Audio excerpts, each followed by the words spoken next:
Welcome back to my channel. दोस्तों, human centipede movie में एक साइको जर्मन साइंटिस्ट है जो कि इंसानों को एक दूसरे के साथ जोड़कर ह्यूमन सेंटीपीड बनाना चाहता है।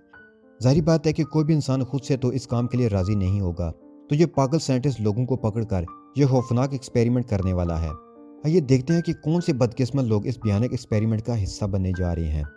अगर वीडियो पसंद आए तो चैनल को सब्सक्राइब कर देना। मूवी के शुरू में ही हम इस पागल साइंटिस्ट डॉक्टर हेटर को देखते हैं जो कि अपनी कार में बैठा एक तस्वीर को देख रहा है। इस तस्वीर में 3 कुत्ते एक लाइन में एक दूसरे के पीछे खड़े हैं। उसकी गाड़ी के पीछे एक ट्रक आकर खड़ा होता है और उसका ड्राइवर ट्रक से निकलकर पास ही झाड़ियों में जाता है। डॉक्टर हीटर एक राइफल से उसे शूट करके बेहोश कर देता है। अब हम नेक्स्ट सीन में मूवी के 2 और कैरेक्टर्स को देखते हैं। ये 2 सहेलियां जेनी और लैंडसे हैं जो न्यूयॉर्क से हैं, लेकिन टूर के लिए जर्मनी आई हुई हैं। यहाँ वो शॉपिंग करती हैं, घूमती हैं और पार्टीज करती हैं। आज भी उन्हें एक पार्टी के लिए जाना है। वो तैयार होकर अपनी गाड़ी में निकल जाती हैं, लेकिन वो यहाँ न्यू हैं तो उन्हें रास्तों का इल्म नहीं था। वो एक जंगल के रास्ते में ही खो जाती हैं। फिर वो एक टर्न लेती हैं, लेकिन उनकी गाड़ी का टायर तो पंक्चर हो चुका था। जंगल के बीच रात के वक्त अब वो फंस चुकी थी। वो फोन करके मैकेनिक को बुलाने की कोशिश करती हैं, लेकिन यहाँ सिग्नल्स नहीं थे। उन्हें कुछ समझ नहीं आती, इसलिए वो गाड़ी में ही बैठकर हेल्प का इंतजार करने का फैसला करती हैं। फिर कुछ टाइम के बाद एक गाड़ी उस तरफ आती है जिसमें एक ओल्ड मैन होता है। वो उसे सारी सिचुएशन बताकर हेल्प मांगती हैं, लेकिन वो ओल्ड मैन इन दोनों को अकेला देखकर अजीब सा बिहेव करने लगता है। अब वो लड़कियां उससे हेल्प नहीं मांगती और डोर ला करके गाड़ी में ही बैठ जाती हैं। वो आदमी वहां से चला जाता है तो वो सुख का सांस लेती हैं। वो कुछ देर तो गाड़ी में बैठी रहती हैं, लेकिन फिर हेल्प ढूंढने के लिए गाड़ी से उतर जाती हैं। वो आगे पीछे देखने लगती हैं, लेकिन उन्हें कुछ नजर नहीं आता। फिर वो दरख्तों की तरफ चली जाती हैं कि शायद इससे आगे कोई इंसान नजर आ जाए जिससे हेल्प मिल जाए। अब बारिश भी शुरू हो चुकी है। आगे जाने पर दूर उन्हें रोशनी नजर आती है। वो एक घर होता है। वो बारिश में भीगते हुए उस घर के पास जाती हैं और डोर नॉक करती हैं। ये डॉक्टर हेटर का घर था। वो डोर खोलता है। दोनों लड़कियां डॉक्टर को अपनी प्रॉब्लम बताती हैं, तो वो उन्हें अंदर आने की इजाजत दे देता है। अंदर आकर वो उसे बताती हैं कि हमें मैकेनिक को कॉल करनी है। हेटर उनसे पूछता है कि तुम कहाँ से हो, तो वो बताती हैं कि हम टूरिस्ट हैं और न्यूयॉर्क से यहाँ आई हैं। वो उसे मैकेनिक को कॉल करने का बोलती हैं, लेकिन वो इग्नोर कर देता है और अजीब बातें शुरू कर देता है, जिससे माहौल और ज्यादा खौफनाक होने लगता है। डॉक्टर इनसे ड्रिंक्स का पूछता है तो वो सादा पानी का बोलती हैं। वो पानी लेने अंदर चला जाता है और अंदर जाकर प्रिटेंड करता है कि वो मैकेनिक को फोन कर रहा है। वो पानी में बेहोशी की दवा मिलाकर उनके पास आ जाता है और उन्हें पानी पीने को देता है। लैंडसे तो पानी पी लेती है, लेकिन जेनी से गिलास गिर जाता है तो डॉक्टर हेटर किसी पागल की तरह उस पर गुस्सा होने लगता है। वो कहता है कि पानी को साफ करना होगा और टॉवल लेने अंदर चला जाता है। वो बेसमेंट में चला जाता है जहाँ उसने अपनी लैब सेट की हुई थी। इंजेक्शन में ड्रग भरता है और ऊपर आने लगता है। लैंडसे की हालत खराब हो रही थी क्योंकि उस पर ड्रग ने असर दिखाना शुरू कर दिया था। यानी ये देखकर परेशान हो जाती है, लेकिन वो कुछ भी नहीं कर सकती थी। फिर हाइटर जीनी की गर्दन पर भी वो इंजेक्शन लगाकर उसे भी बेहोश कर देता है। उसके बाद वो अपना काम शुरू कर देता है। नाश्ता करता है, फ्रेश होता है। वो कुछ करने का प्लान बना रहा था। हम लैब में देखते हैं कि जेनी और लैंडसे बेड पर बंधी हैं। वो दोनों देखती हैं कि यहाँ एक और आदमी भी बंधा है, जो कि वही है जैसे हेटर ने गन से बेहोश किया था। हेटर वहां आता है और उस आदमी को कहता है कि अब तुम्हारे मरने का वक्त आ चुका है। ये कहकर वो उसे एक इंजेक्शन लगाता है तो वो तड़प तड़प कर मर जाता है। फिर वो उसकी लाश को अपने गार्डन में गड्ढा खोदकर दफना देता है। वो लैब में इस बार एक जापानी आदमी को बेहोश करके लाया था। अब वो इन सब को अपना इंट्रो देता है कि मैं डॉक्टर हेटर हूँ और रिटायर्ड सर्जन हूँ। मेरे कुछ प्लान्स हैं और मैं ये करूंगा ही। मैं तुम सबको आपस में जोड़ दूंगा, जिसके लिए मुझे काफी मेहनत करनी पड़ेगी। सबसे पहले तुम लोगों के घुटनों के लिगामेंट्स को तोड़ दूंगा ताकि तुम लोग अपने पांव पर खड़े ना हो सको। वो अपने डायग्राम बनाकर समझाता है कि पहले इंसान की बैग को उसके पीछे वाले आदमी के मुंह से सीकर जोड़ दिया जाएगा और उसकी बैग को तीसरे आदमी की बैग से। ये बहुत ही खौफनाक एक्सपेरिमेंट होने वाला था, जिसे सुन के वो बहुत डर जाते हैं क्योंकि ये एक्सपेरिमेंट खौफनाक ही नहीं, बहुत ही गंदा भी था। वो एक्सपेरिमेंट अभी से शुरू करने लगता है और जापानी आदमी को इंजेक्शन लगाकर बेहोश कर देता है। लैंडसे और जेनी शोर करती हैं, लेकिन यहाँ उनको सुनने वाला कोई भी नहीं था, ना कोई बचाने वाला था। लैंडसे अपने दांतों से हाथ पांव खोलकर भाग जाती है। वो बेसमेंट से ऊपर जाकर भागने की कोशिश करती है और एक रूम में खुद को लॉक कर लेती है। उसके बाजू से खून भी निकल रहा था। हीटर उसके पीछे आता है, लेकिन वो डोर नहीं खोलती। फिर हीटर विंडो तोड़ देता है तो वो वहां से भी भागने लगती है।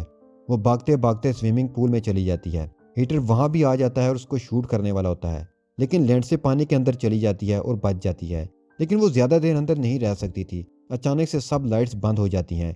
लैंडसे उसका फायदा उठाकर जल्दी से बाहर आती है और फिर जेनी को लाने के लिए लैब में जाती है। वो बेहोश थी, इसलिए वो उसे घसीटते हुए घर से बाहर ले आती है, लेकिन हेटर फिर कहीं से आ जाता है और उसको पीछे से शूट करके बेहोश कर देता है। वो उनको लैब में वापस ले आता है और अपना भयानक और गंदा एक्सपेरिमेंट फिर से शुरू कर देता है। उनके लिगामेंट्स निकाल देता है और उनके जबड़े भी। फिर वो उनके मुंह और बैक पर मार्कर से निशान लगाता है। वो इन तीनों को जोड़कर ह्यूमन सेंटीपीड बनाने के लिए काफ़ी लंबी सर्जरी करता है।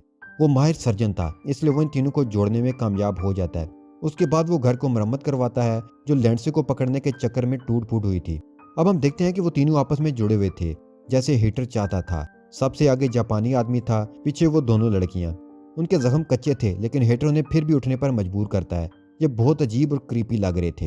हीटर चूंकि साइको था, इसलिए वो अजीब हरकतें शुरू कर देता है। वो उनकी फोटोज लेता है, उन्हें मिरर दिखाता है कि देखो तुम कैसे लग रहे हो। वो सब ये देखकर दुखी हो जाते हैं और चीखने लगते हैं। हीटर उनके साथ जानवरों जैसा सलूक कर रहा था। वो उन्हें बहुत ज्यादा टीज करने लगा और मारता भी। वो जापानी आदमी को किसी कुत्ते की तरह खाना डालता है। वो मौका पाकर उसे पांव पर काटता है तो हीटर गुस्से में उसे बहुत पीटता है। उसके बाद आखिर वो खौफनाक लम्हा आ जाता है जिससे वो तीनों डर रहे थे। जापानी आदमी को वॉशरूम आता है जो उसे मजबूरन करना ही पड़ता है। उसका वेस्ट लैंडसे के मुंह में जाता है और उसे वो निगलना पड़ता है, जिसकी वजह से उसकी हालत खराब होने लगती है। वो तीनों कुछ भी नहीं कर सकते थे। जापानी आदमी बात कर सकता था, बाकी दोनों लड़कियों के तो मुंह जुड़े थे, इसलिए वो बात नहीं कर सकते थे। उन्हें समझ नहीं आ रहा था कि इस मुसीबत से कैसे जान छुड़ाएं। फिर डॉक्टर को पता चलता है कि लैंडसे को कॉन्स्टिपेशन है और जेनी कमजोर हो चुकी है। उसे जेनी की जगह किसी और को लाकर जोड़ना होगा, लेकिन इससे पहले ही उसके घर 2 पुलिस ऑफिसर जेनी और लैंडसे को ढूंढते हुए आ जाते हैं। लैंडसे और जेनी की कार उसके घर के पास ही से मिली थी। डॉक्टर हीटर ने बताता है कि मैं एक डॉक्टर हूँ और काम में बिजी होने की वजह से मुझे नहीं पता कि बाहर क्या हो रहा है और कौन आया गया।